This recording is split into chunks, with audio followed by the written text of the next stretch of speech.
we're back. Welcome, friends, family, strangers, creatures of the night.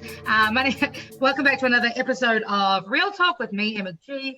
I am, as per usual, super pumped to be joined by tonight's special guests because we are hailing from all over the world, basically, from here in DC, where I am, and then all the way over to Kirikiriroa, back in New Zealand. That is Māori for Hamilton, because everybody gives Hamilton grief, so we'll just like fancy it up a little bit. I don't know. Joined here by Ezmo and Jennie Skulander. Your screen names is throwing me off, but that's okay. That's all right. How are you both doing today? I am here. You're right. Yeah. We're here. We're here. I am here. Yes. My cat is here. Hey!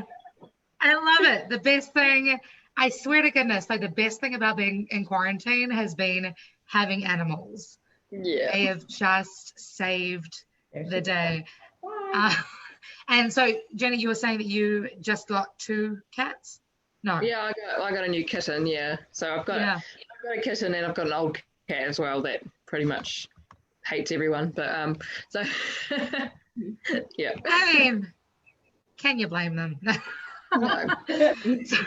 So to everybody who's watching at the moment, do you guys want to sort of give yourselves a brief introduction? I mean, you're both powerhouse women who write your own music and perform like nobody's business, but you're both in 2 very different genres. So, Ezmo, do you want to give the world a bit of a taste of who is Esmirelda?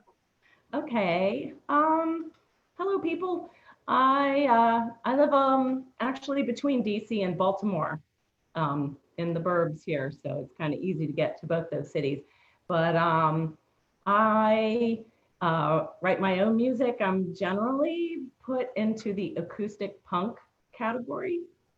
I mostly play solo these days, but I have had bands. I'm in some other projects also besides my original music right now. But as far as my original music goes, I've been doing it quite a while. I used to have quite the stage show. It was kind of like Bette Midler meets Frank Zappa, but more punk. And we, all right. It was very naughty. It was very, very naughty. So yeah, used to like open for like Guar, you know who Guar is, and Did you really open for Guar? Yes, that's amazing. Okay, that's cool. How many solo acoustic women can open for Guar? So,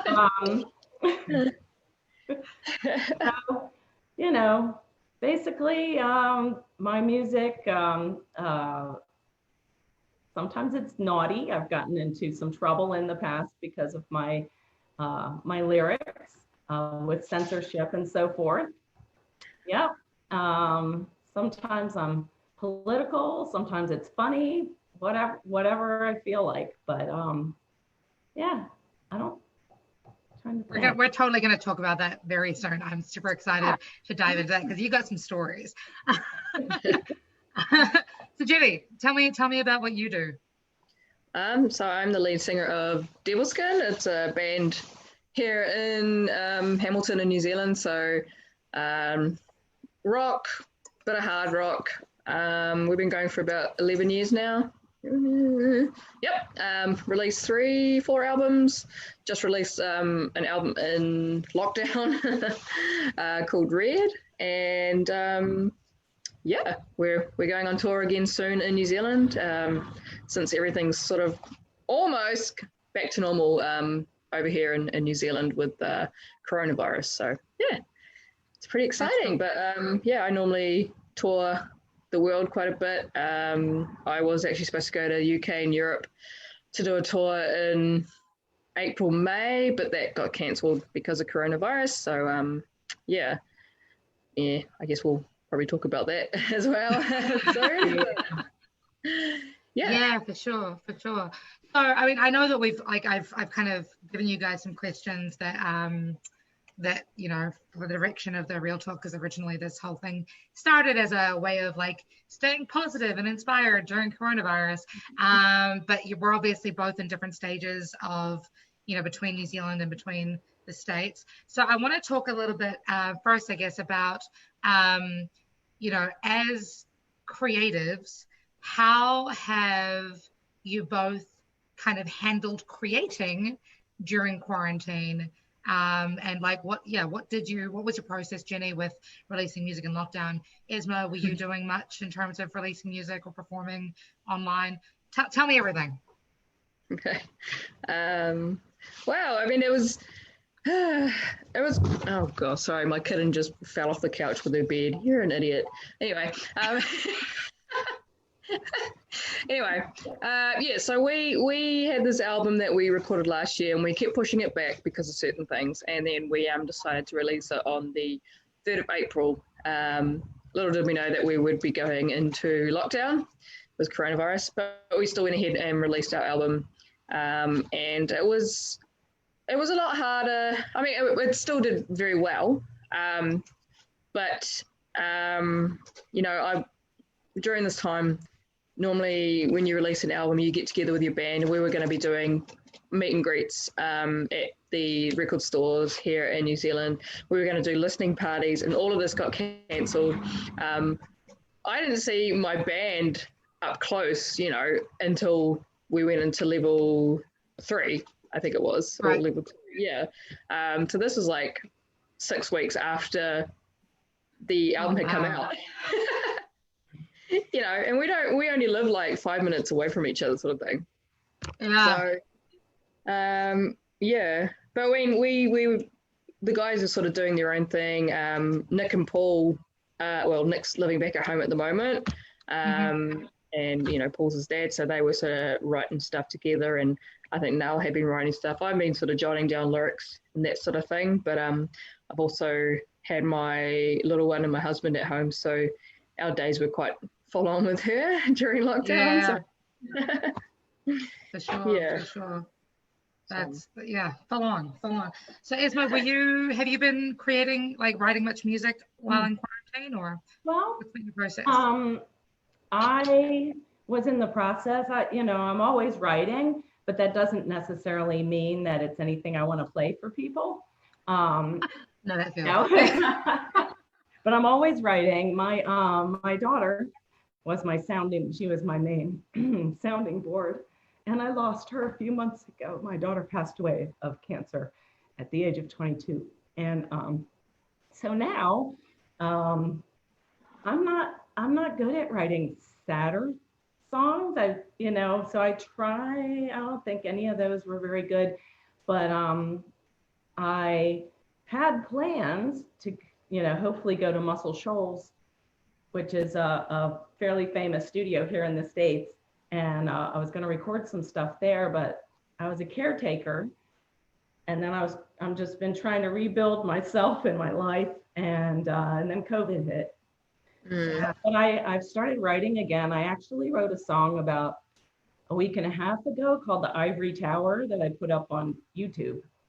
So nice. Yeah. Okay. And it's first of all, I want you to give yourself a massive hug from me to you, and just like absorb all of the aroha is what we call it in New Zealand. But I'm so sorry to hear about your daughter.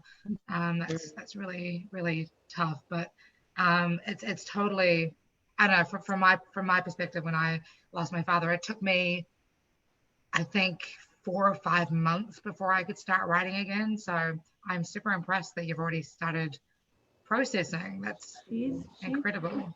She's been gone since December, so 6 months. Okay. So we're kind of in sync. I feel you. Yeah. That's awesome. That you're back writing. And it was something that I thought that she would approve of, and so.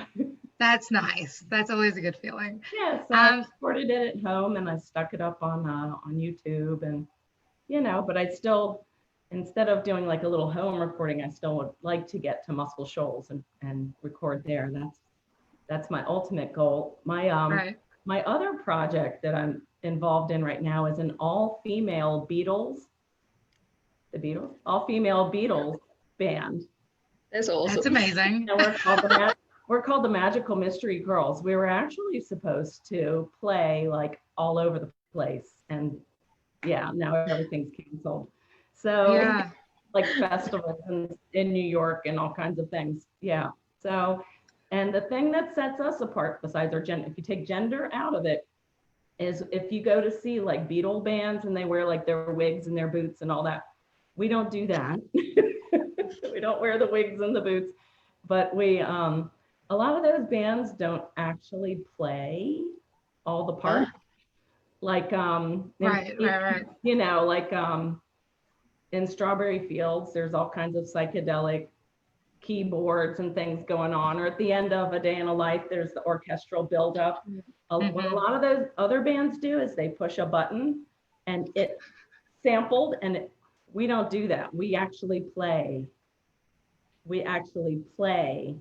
the parts, and we have like 30 something instruments we bring on stage and switch. Oh my Lord. Okay. It's quite a thing. Just casually. How many members are there? There's 6 of us. 6 of you. That's fantastic. Yeah. That's awesome. You both, one of the things that I love about both of you is that you're both quite, what's the word I want to look for? Beautiful.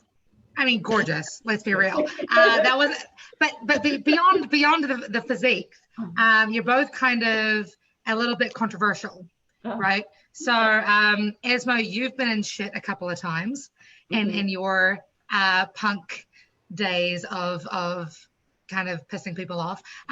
Can you tell me a little bit about, you know, what was one of your most ridiculous experiences of here I'm playing and the, I don't know, maybe Trump isn't as happy with that as the rest of us might be.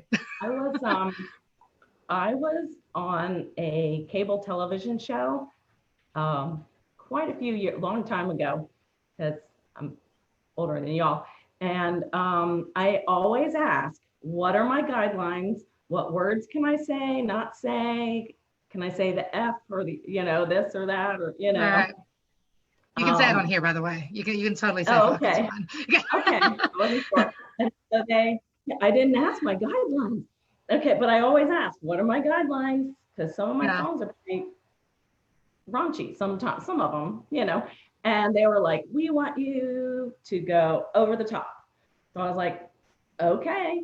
So I did. And I ended up getting sued by the Christian Coalition of the state of Virginia. Oh my Lord. And it was at a time where there was this group called the PMRC, the Parents Music Resource Center, which was headed up by Tipper Gore, a Democrat, by the way. And she came down, she made a whole blacklist. It was a whole thing. It became a lawsuit. It went all the way up to the Supreme Court of the state of Virginia. There was a man named Frank Zappa, who is now deceased. I don't know if you remember who Frank Zappa is. Frank Zappa found out about my case and offered to pay for my attorney. And when they found out that Frank Zappa was on my side, they dropped the case. But by that time, I had become a local pariah, and like clubs wouldn't book me. They stopped playing like acceptable radio songs on the radio. Like, oh my Lord. Okay. Yeah.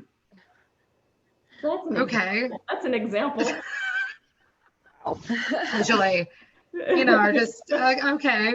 What about you, Jenny? What's been the most bizarre kind of experience you've had, either on the road or with your music? Because, you know, one of the things that often gets told is that women, especially women in rock and metal music, tend to have a much harder go of things. And obviously, you've been on the road with Hailstorm, and you've done all kinds of epic things with other women.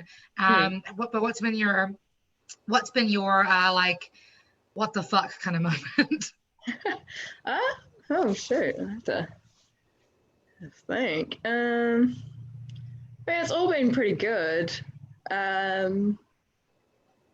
I guess sometimes it's just like when you turn up to a gig and people don't know who you are, and so they think you're the girlfriend or you're the merch girl or whatever, and then it's just like, well, actually, I'm the one headlining the show, or like, there's been moments when people haven't let me into bars because they didn't believe who I was, because I'll go to gigs and stuff beforehand like this, or with hardly any makeup on, and then I get into this whole different person, when I get dressed up and stuff. And I've gotten into arguments before with security staff for not letting me through because they didn't believe I was, Jennie from Devilskin. I wasn't that girl on the poster. So, right. Yeah. Right. But yeah, apart from that, it's been all, it's all been pretty good. Yeah, I think I've been treated pretty fairly. I feel like I'm just one of the boys anyway, so with the band. Right. That's cool. That's cool. Or maybe they're one of the girls. Who knows? Yeah. Same. I've seen what Nail's like, in his spare time now. Well, actually, no, there's probably one thing that does stand out is when I got pregnant, and before I used to work in a coffee shop, because now I just do, Devilskin. And I remember someone going, oh, well, that's the end of the band. And, oh, okay, well, there goes your body. It's like, excuse me? And I was like, okay. And you know what? 3 months after giving birth, I opened for Disturbed at Victor Arena in front of thousands of people. Then I went on to tour with Hailstorm in New Zealand and Australia, and then went overseas and did Europe and UK with baby in tow and husband. And I came back, and then I went back over 2 months later to Ireland, and then did Download Festival in the UK. So basically, you're like the living example of how women just rule the world, basically. Yeah.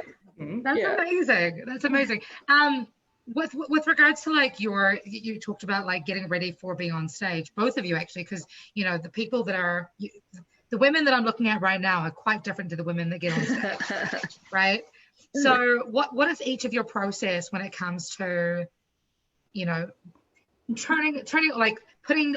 off the Jennie face and becoming Jennie Skulander, and taking off the Esmirelda face and becoming Ezmo? Well, you want to go first? What's the process, Ezmo? And I don't know. I think in a lot of ways, it's still pretty much me. It's just me expressing myself, and if you like how I express myself and you relate to it, awesome. And if you don't, awesome, whatever. As long as I'm not boring, I don't care. as long as it stirs something in there, makes you laugh, makes you angry, makes you cry, makes you want to throw a shoe at me, whatever. Yeah. Yeah. Well, you're definitely not boring. I know that for a fact. But when I'm like this, I take turns with people, when you're just talking to people. But when you're performing, it's pretty much, unless you're doing like, I don't know, I sing a song, then you sing a song, then kind of thing. But right.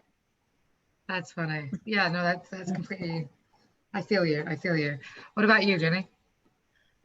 For me, I mean, like every time I know there's a tour coming up, I'll start like looking at sort of new wardrobe options and things I can wear on stage. And then some of these outfits will, I feel like I kind of go into a character.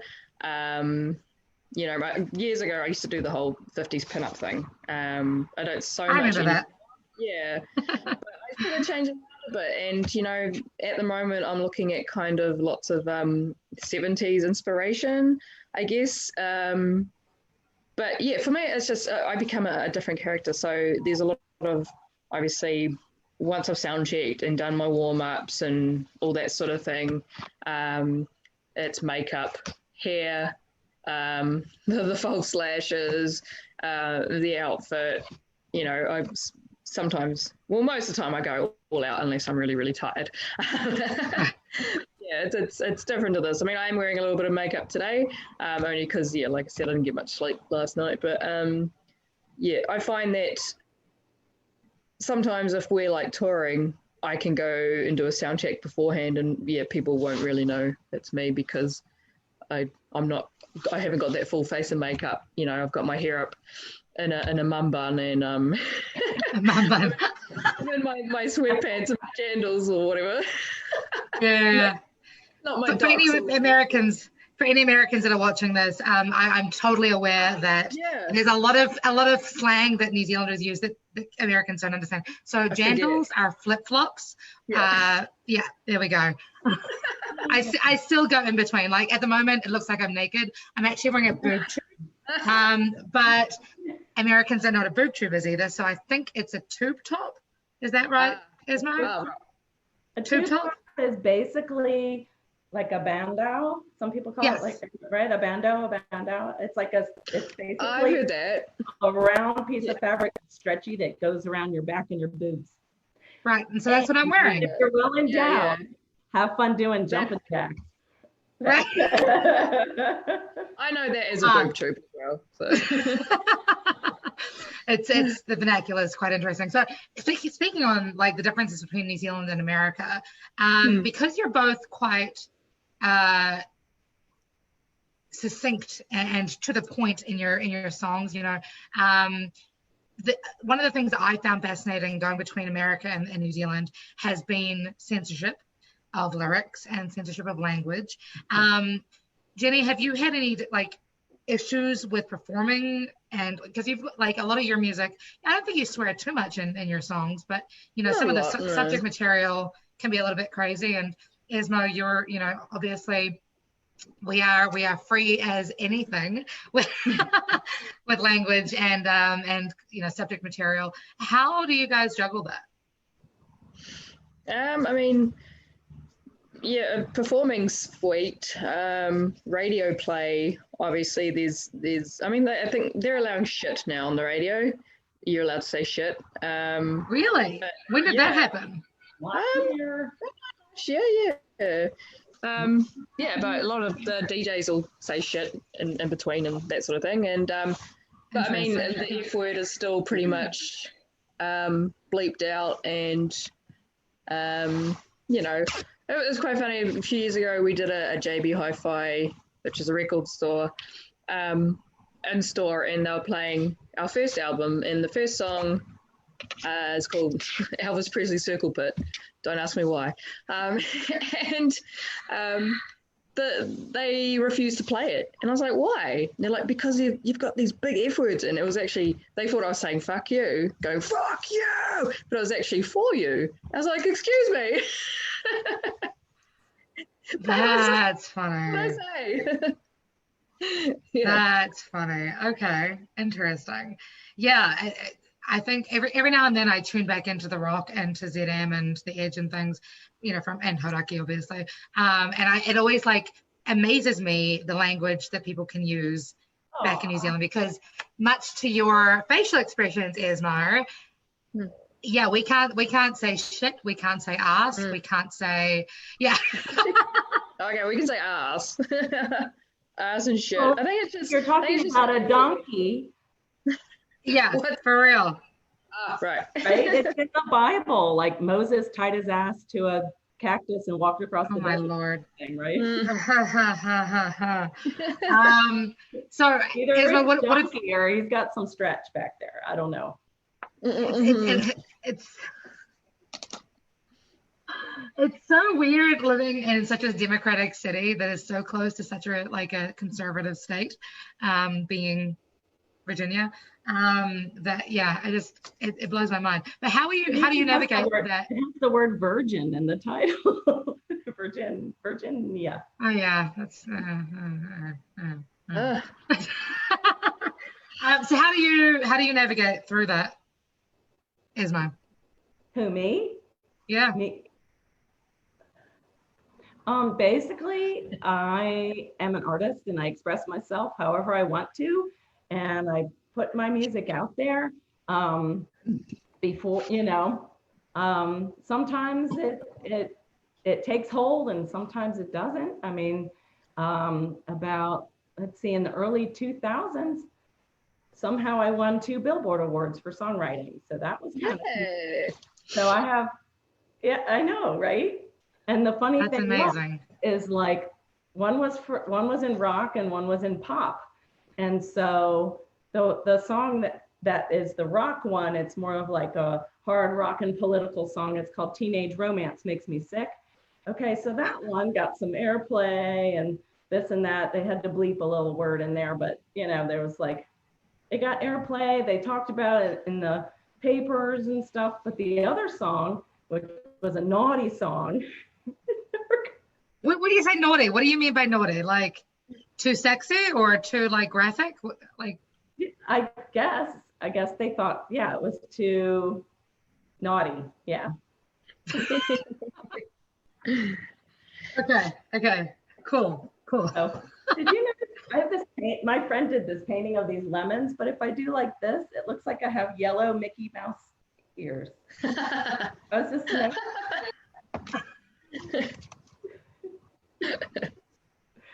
squeeze them. Well, that looks obscene, doesn't it? I love it. Carry on. So what is what's the creative process for both of you? Well, for us, for Devilskin, when we do songwriting, we normally have like, say like someone will come up with a riff, or the guys might just start playing something, and then we might be able to just come in all at the same time. Sometimes it takes a while, but you know, we've got Nick writing riffs now. He's been writing a lot, a few of our songs because he's super multi-talented. Right. And it just brings a different flavor as well to the burned. And I'm getting attacked by my kitten here. Yeah, like we tend to go away for writing weekends, like band writing weekends. We'll go and hire out a Airbnb and not tell them that we're actually a band going to set up all our gear in their lounge, and you know. That's funny. Okay.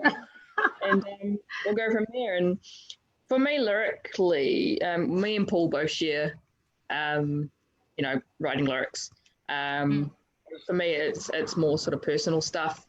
Actually, we've got a song on our new album that we wrote. It was actually coming back from one of those songwriting weekends 2 years ago from Manukau Heads. We were coming back and we came across a car crash where 2 kids had been thrown out of the car, and they were on the road. No one was dead, but everyone was, you know, injured, and this car had rolled, and so we were pretty much first on the scene, and we had to help out there. And we're in the middle of nowhere, by the way. So we're I think we're like 40 minutes out from Waiuku, maybe. Okay. Yeah, and that really hit hard. I mean, after that, 2 weeks after that, I still couldn't sleep properly. I had major anxiety problems, like just from that. So we wrote a song about it because the boy, the first, you know, the kid who was injured the most, that we came across, he was on the road. He was bleeding from the head, crying and that sort of thing. And he was a little Chinese boy named Victor. And so, yeah, we called our song The Victor. And we've actually heard back from the family, and they were very thankful that, you know, we were there on the day and we helped out. And it's sad because it was actually a racist-driven attack. So what had happened is this guy that we came across 5 minutes earlier at the dairy, when we stopped there, I'm guessing corner store would probably be the American way of saying 7-Eleven. Yeah, 7-Eleven. he like pulled over and his car was a bit smashed up. He was very angry and he was just like, you know, this Chinese family, they crashed into me and I'm going to get them and I'm going to get them deported and that sort of thing. And we were just like, whoa, buddy, me and Nick, because me and Nick were in the same car, and Paul and Nail had pulled up behind us and they were going in, well, this guy's crazy. And then he sort of took off, and they turned out they hadn't, you know, I think he was on drugs. He had crashed his car, and then he sort of blamed it on them, and then he went on a chase and pretty much saw their car and chased them down, and they were very, very scared, and they ended up hitting a bank and then the car rolling, and the kids came out of the windows because they had unbuckled their seatbelts because they were hoping that they could maybe pull over and make it a quick escape, you know. So yeah, this guy's now in jail because we were going to have to go to court, but he pleaded guilty. Yeah. So it was a very, very horrible thing to come across, but yeah, the family were very thankful that we were there, and because the guy was still on the scene, he was down the hill. His car was all, you know, super munted by then, and he was like still screaming profanities, and we were just like, stay back, pretty much. But yeah. And again, the munted is a term used in New Zealand to mean messed up. For anybody who's watching in America, I've used that word many times, and people are like, what the fuck are you saying? What are you saying? Wow, that's a story. Ezmo, have you had any? I mean, you've written some. Sorry. It's adorable. Alex. Oh my gosh. Cute. You made through the. I like that you've got Bertie all over your shirt there. Yeah. Oh I love it. Oh, I love it. Too cute. So, Ezmo, what's your creative process like? My creative process is basically I will sit down with an instrument like a guitar or ukulele or whatever, and start messing around and see what words and tunes come out and how it forms. And sometimes it works, sometimes it doesn't work. Sometimes it just spills out in like 5-10 minutes. Sometimes it, like, I'm like, okay, well, that part of it was okay. And then I end up Frankensteining 2 songs together, you know. And then sometimes I'm like, okay, well, that was terrible.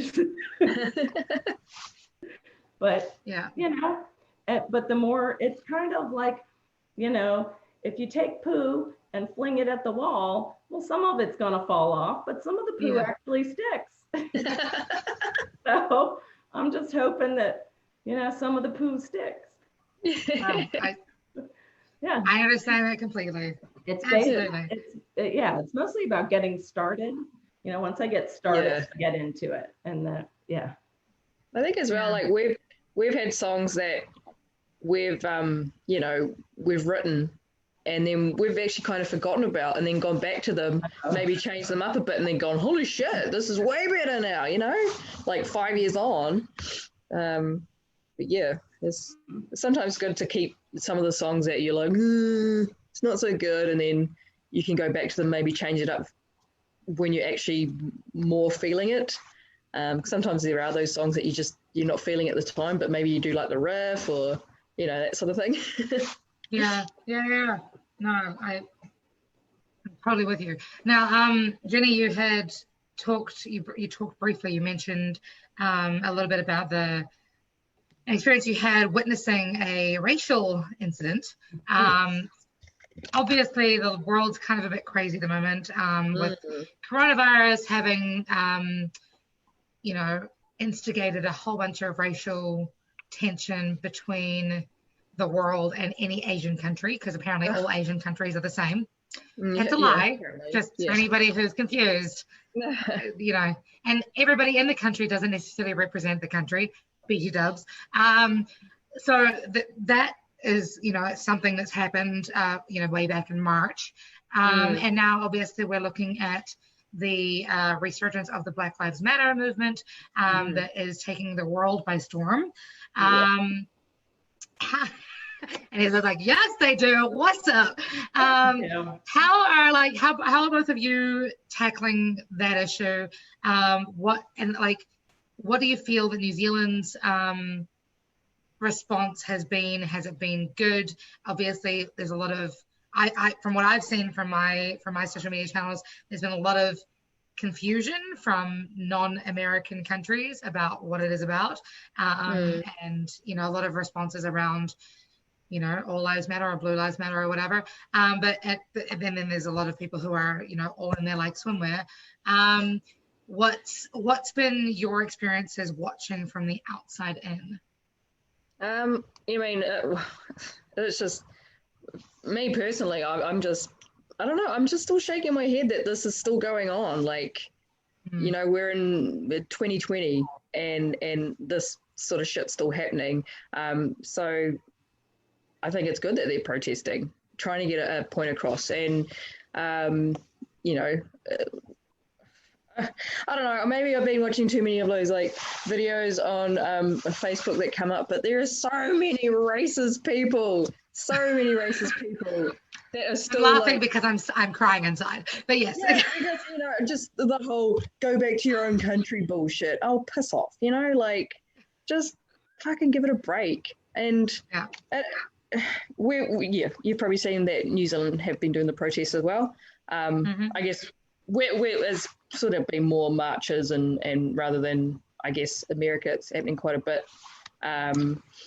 But because it does happen over here as well with the Māori and Pacifica. And yeah, and as I don't know if you've seen, but they've started removing statues, like they've removed Captain Hamilton from Hamilton because he was a racist. So yeah, he's gone. For real. Gotta go. For real. Yeah. And it's a revolution that everyone's getting behind. I love it. Yeah, and not just that, but even I saw yesterday on the news that they've because Tip Top had the Eskimo pie ice creams, so they're changing the name for that. The Eskimo That's lollies, awesome. Yeah, they're changing the name. And I lollies think is candy, by the way. Lollies is candy. Yeah. Like a lollipop. Sorry. Lollipop. But no, just any kind of candy is what we call lollies. Lollies. Yeah. Yeah. There we go. Yeah, so there has been quite a bit of change as well. And I guess it's all started from Black Lives Matters. Yeah. Yeah. That's awesome. How are you faring with it, Esmirelda? Me? Yeah. Well, I consider myself a very loving person and a very curious person, and I always like to know more about people. And I can't say that I understand people of color, but I try to, and I want to. And I don't consider myself a hateful person, but the more I can learn, the better a person and the even more loving person I feel I can present to the world. I listen, and I've been watching more documentaries. Like I watch documentaries already, but I'm already very aware that this country was stolen from the Native Americans and was built by slaves, you know, and I think it's bullshit. Some of the stuff that we were taught in school, like the manifest destiny and all that crap. I mean, it was not the truth, and that we were taught to glorify people like Christopher Columbus. Sorry. Not gonna happen. So, you know, the more I learn and the more I know, you know, also maybe, you know, I can point other people, well, maybe you need to watch this documentary or read this book by this person of color, or, you know, listen to this song by, you know, maybe it'll help me to understand better, maybe, you know. So I think, you know, there's that song written by Nick Lowe, but Elvis Costello did it. What's so funny about peace, love, and understanding? I think if you have understanding, that's the linchpin to the other two things. Right? So I'm totally Black Lives Matter. I totally get why Kaepernick kneeled. You know, I think that the local football squad here should fucking change their name. If they don't change their name, they should change their mascot to a potato. Right. You can have a potato. I can say it, potato. But when you're talking about the other thing, no, that was what white people did. It was a scalping trophy. Look, I can't even say it. Unless I'm talking about a potato. Unless I'm talking about a potato. Yeah, no. You know? Sorry. It's ridiculous. And I'm all for like, not just taking down the statues, but I like in one city in Tennessee, they took down a Confederate statue. They're like, let's put one up of Dolly Parton. I'm like, yeah. They want to take one down in Baltimore and put one up of like Divine or it's like, yeah, yes, you know. Yeah, no, I'm all about that. I recognize that the football team here in DC has been, there have been petitions going for years. When I first moved to DC, I even signed the petition because I was like, that's ridiculous. Why would you call a football team such a horrible name? And for anybody who's watching from New Zealand, that team's name, the first word rhymes with bed and is a color. And the second word is the biggest organ on a human's body. So there we go. That's your. Jennie's like, what does that mean? Okay, I'll get you. Or you know what? They could change the mascot to a potato. Yeah, red potatoes. I love it. Or just not be racist. So there's always that as an option. Change the umbrellas and just anything else. I don't care. Something. For real. Look around the room. The lemons. The Washington. Yes. The Washington lemons. Lemon. That's amazing. So with regards to like how this, how these movements and stuff have they been affecting your work? Have they been like, as artists, have you like I know that a lot of places in America, for example, a lot of companies in particular over the last couple of weeks have written emails out to everybody and be like, hey, we're totally about equality, we're totally about diversity, we're totally about honoring this, that, and the other thing, to which I say, okay, let's call you back up in 6 months and see where you're at. But how as creatives are you, like, have you guys taken a stand on with your audiences? Have you taken are you writing music about any of these issues? Are you petitioning to anybody? Where is your head at in terms of like the activist movement, if at all? You don't have to be, obviously, but has it been something that's crossed your radar? I mean, I'm just aware. I'm just sort of watching as well. And educating myself even more. But I mean, I feel like it's inspiring me to write more as well, sort of about these issues. And I guess police, it's a bit different over here, I guess, with the police situation. But what I'm seeing from America, it's pretty shocking. And and I guess, there's people that are finally understanding what Rage Against the Machine we're really talking about. Yo, did you see that article? I had tickets. Blew my mind. Sorry. Yes. They canceled their tour. I had tickets. Oh, damn. Are you serious? Oh, because of COVID? Yeah. Mm-hmm. Right. Oh gosh, that sucks.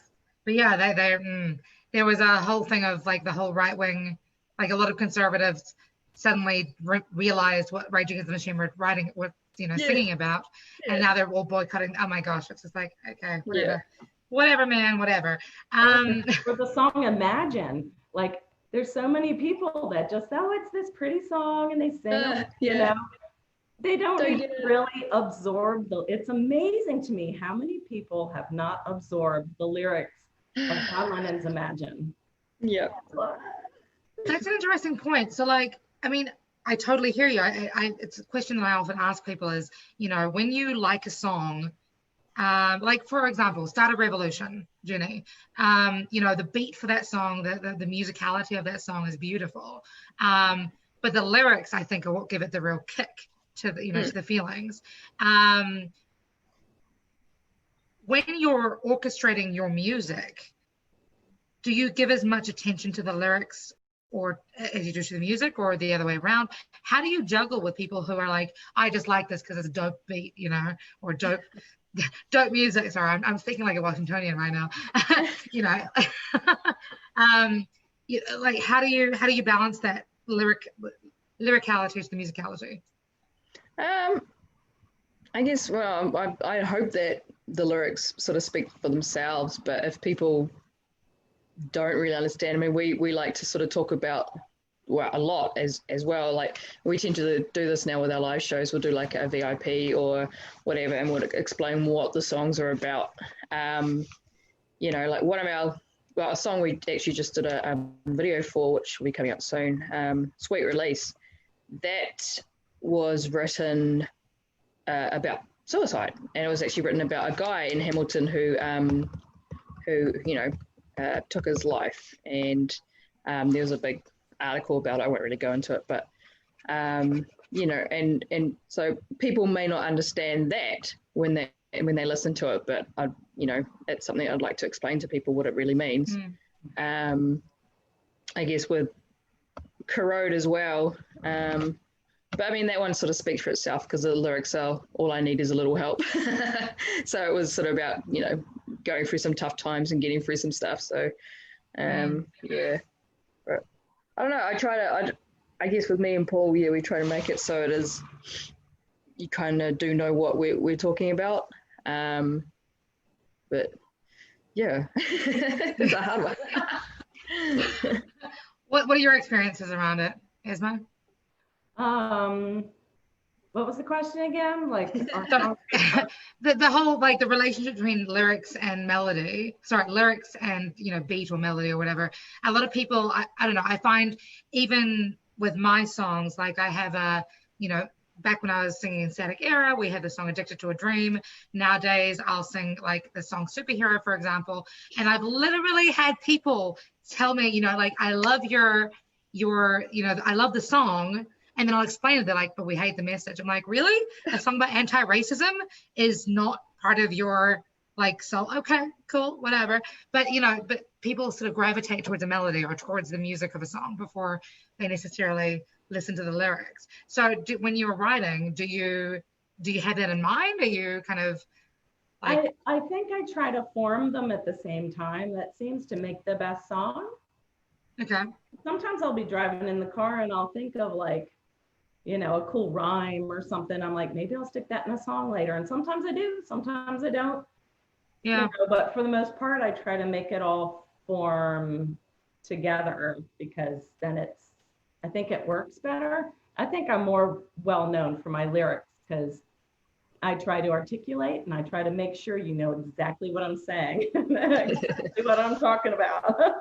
I mean, you're definitely not subtle. No, I'm not. Which I think is one of the reasons why I sort of had to be your friend. That's just how I roll. Cool.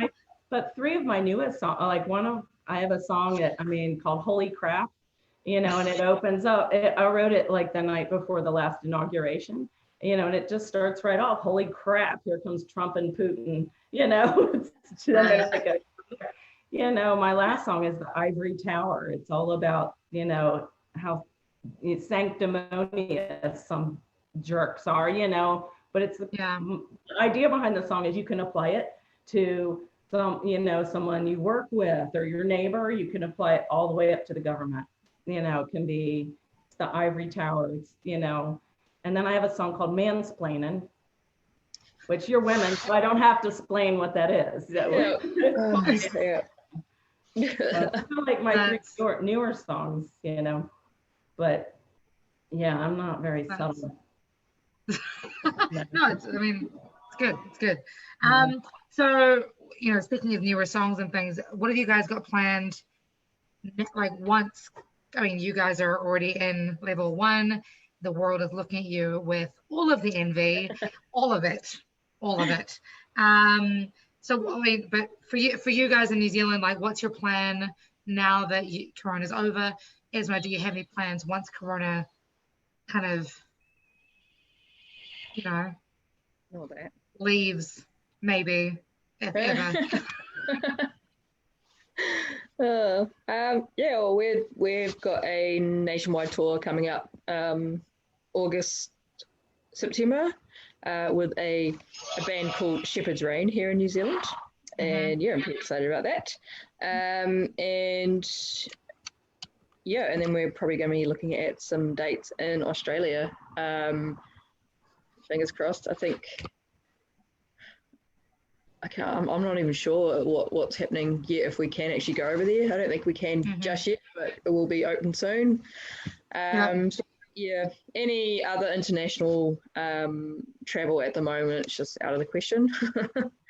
But yeah, we're just gonna, I guess, keep kicking it here. Wait till next year. We'll have Homegrown, because that got postponed. So we'll have a big Homegrown festival early next year, and got a few other things coming up. But it just feels good to be able to get back into it. And I think that our Prime Minister has done a very good job, who's a woman, by the way. Yes, Jacinda, we love you. Yeah, she's done amazing, I have to say. Yeah. Can we borrow her, please? Sure. I'll try and flush Trump down the toilet for you. I know I can't say much because he's not my president, but I'm sorry, I don't like the guy. I hate him. I think he's a piece of shit. So. You are in similar company. I'm just saying. God, he just drives me mad. Yeah, my soul hurts in many ways. That sounds really exciting, though. I'm super pumped for you, and I know the EU has locked its borders down for a while, but you know, we're gonna get through this. It's gonna be okay. Yeah, I mean, we had plans to look at coming over to the US this year. We had plans because things had been, you know, we'd started to sort of get following over there in certain places, but obviously that's going to be off the cards now. Europe and the UK will be pushed to next year. Yeah, but I'm just, like I said, I'm just happy that we can still actually go out in our own country and tour again. So yeah. A lot of happy musicians. Yeah. That's cool. What about you, Ezmo? Well, I'm just hoping to eventually get to Muscle Shoals. Now, the thing about Muscle Shoals is it's down south in Alabama, and things in Alabama as far as COVID are concerned are even worse than here in Maryland, because our governor's done a better job than the governor down south. So I don't even have to wait for it up here. I also have to wait for it down there, but eventually it's like I'm pretty much focused on that, you know, and just pulling those songs together and exactly which songs I'm going to do now. These days you don't have to have 13 songs or how, you know, for an album. You can just like record them and drop them. It's awesome. Yeah. I'm releasing a single every 6 weeks, so I feel you. Yeah, and then, you know, and then I got the Beatle band. You know, we're hoping to start playing again. I mean, the festivals, some of them got postponed and still want us for next year. So what we were going to do is we were going to play like East Coast festivals this summer, this year. Like we've missed a bunch already. We still have like a bunch of stuff in August on the books through, I don't even know, I can't remember, but at least the end of the year. But now a bunch of these things are pushed into next year. Well, next year we were going to go over to like Liverpool and Wales and, you know, and that part of the UK, you know, and now that looks like that's going, because of stuff getting pushed. Now that's getting pushed 2022, you know. So we're just having to force ourselves to take a deep breath and just, you know, take a little bit of a break of some description. You know, but that tell me about this. That gives us more time to figure out how to get our 36 instruments over there. How many? Like that's the one thing that we're like, okay, do we like start the shipping now? Start the shipping now. Yeah. Oh my God. God, it was Tell me. What was that, Jenny?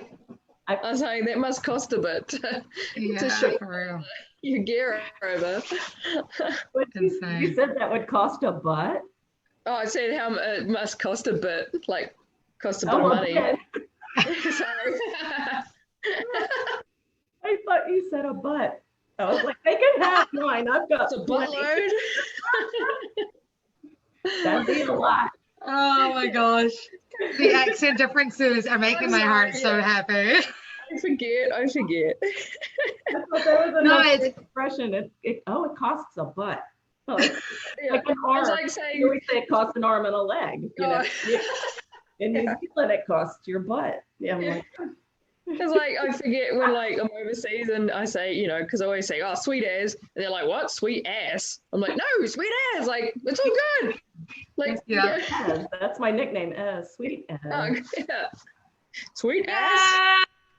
I love it. I love it. I love it. Yeah. Sure. Really quickly, I you know, you're talking about muscle shoals, and I don't know where you record, Jenny, but can we like quickly talk about, you know, muscle shoals has a really historical, well, like a beautiful history to it. Can you talk a little bit about muscle shoals? Sure. There is a band from Alabama. They're called the Drive-By Truckers. They have an amazing new song called What It Means. Please listen to it. It's so timely right now. It's wonderful. Anyway, and I just love the sound, and they're an indie band, and I'm like, well, their stuff sounds great. Where do they record? Muscle Shoals. Well, Aretha Franklin's recorded there. The Rolling Stones have recorded there. Wow. Leonard Skinner has recorded, you know, so I'm like, so I went on a road trip with my friend Denise, and we drove to Graceland, which was Elvis Presley. Ah, yes. But we were like, I was pissed that I couldn't make it to go. Like I was in Memphis. We were like, we're gonna make all these stops along the way. So we stopped at like the dinosaur land with these big anyway, but on the way we stopped at Muscle Shoals, and it's like this little building, like the size of like a, I don't know, like a small house, like the size of like a McDonald's that we had, you know, and it's really, you know, and it wasn't open, but we were like this looking in the stuff, but I'm like, I'm coming back here. I mean, this little place, there's got to be something magical here. That's awesome. I'm so excited for you. That'd be phenomenal. And whereabouts do you record, Jenny? We record at Roundhead Studios in Auckland. Nice. So that is Neil Finn from Crowded House and The Lens. Yeah, that's his studio. And so we've done we did our last album there. And any sort of last few singles we've done there as well. But we also did, when we recorded We Rise, we did it at York Street Studios, which is now gone in Auckland. What? They shut down? Oh, it's gone. It got bowled, and they've put up apartments. Yeah. Serious? Oh, that's gutting. I know, it was such a cool studio. I recorded my second ever single there. That's yeah. It's been on a while now. Okay. But we did our second album in Tetbury in the UK. And the strings for one of the songs was actually recorded at the studio that Queen recorded Bohemian Rhapsody. Yeah. Just casually, you know. Yeah. I think that's awesome. Now we record it around here, so yeah. What was that, Ezmo? I think I've heard of that song. Yeah. Oh, you might not. Also, yeah, it sounds familiar. I mean, that's awesome. Hey guys, thank you so much for spending this last hour with me, and talking about what you're up to and how we can stay, how we're staying active and present during this really weird time. I obviously, there's a lot of sensitive topics going on, but just having you guys here to spread love and show how we are able to alchemize the grief and hurt and craziness into music has been really beautiful. So thank you so much. If you do want to follow either of these wonderful human beings and their music, Ezmo, where can we find your stuff? Well, actually, my online distributor just went defunct, so I'm looking for one. But oh no! Okay. One of my albums, one of my older albums, I found on Spotify. I don't know why there's only one on there, but anyway, it's called Persevere, but it's nice. like a handbag, persevere. So and I'm on Facebook. Yeah, I have my own artist page. My name the other side. It's over here. Yeah. On my screen, it's over here. That's weird. Okay. I love it. It's like in New Zealand, the toilets go the other way, right? Yeah. Completely true. Right. And on Facebook, you can either go to my artist page, which is just Esmirelda, or Esmirelda and then Ezmo, which is my nickname. Cool. Awesome. And where can we find your stuff, Jenny? Or Devilskin stuff? So Devilskin is on Spotify, and Devilskin is one word, by the way, just because people get confused. We're on Facebook as well. I think it's Devilskin NZ. There's a Devilskin website, which is Devilskin nz.com, I think. For anybody who's asking, NZ is NZ. Nobody knows what a Z is here. Okay, sorry, carry on. And my band will kill me if I don't say it. My Beatles band is the Magical Mystery Girls. Yeah. Cool. Yes. Awesome. Or the Magical Mystery Girls, and we have a website and Facebook and stuff. Cool. Awesome. Thank you. Sorry, you're saying devilskinnz.com? Yeah. And also we're on Instagram. I do have a personal Jennie Skulander Devilskin page, but I'm actually pretty useless with it. So just go onto the Devilskin Facebook page. It's more active there. To be honest, I'm crap at that sort of thing. So yeah. All good. No judgments. Thank you guys both. You're amazing. Please keep spreading love across the world. You guys are doing all kinds of epic shit, and I'm super excited to see this new album of yours, Jenny, and your new music coming out, Ezmo. That's gonna be awesome. Thank you guys for listening in today. If you want to follow these ladies, please do. Even if you don't want to, please do. They're awesome. Creepy. No, yeah. Maybe like knock on the door before you go into that. I don't know. No, joke. Okay, this is why I do music and not comedy. Yes. Cool guys. Have a good one. Be good, be your own kind of superhero, spread love like it's going out of fashion. And of course, do not forget to call your mum.